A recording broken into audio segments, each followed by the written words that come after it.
所以，你刚才说的那首诗到底是什么意思啊？那首诗其实也没什么意思。你快告诉我！你要不告诉我，我居然会睡不着觉的。真没什么意思，都是些无关紧要的事情。郡主不知道也罢。不行，我必须要知道。我倒想看看，到底什么事情让大业第一君子嫉妒成这样。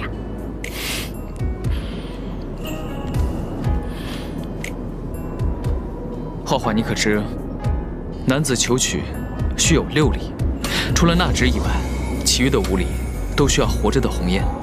鸿雁难猎，人们便拿别的猎物替代。而也有死君这首诗说的就是这种情形。也有死君，白毛包踙，有女怀春，即是幼稚。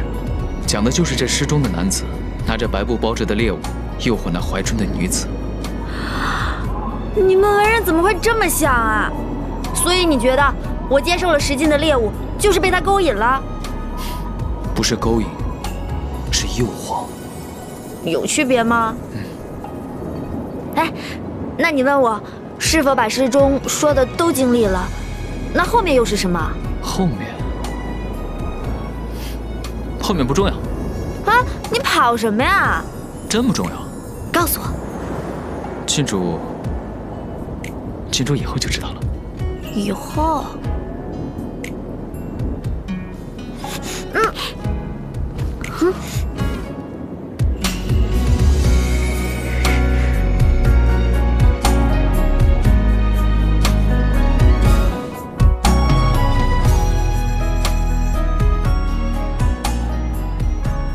今日之事，方让我看清自己的内心。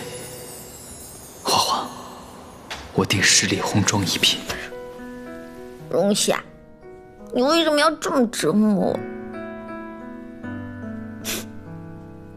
哎呀！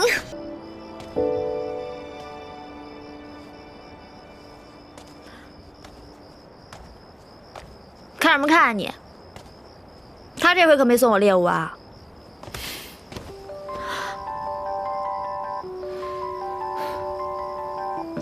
花花，那你可知道，你自己才是那最诱人的猎物。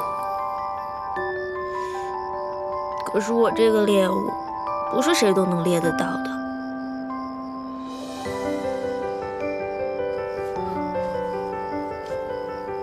而我，就只想做那个唯一能够猎中你的猎手。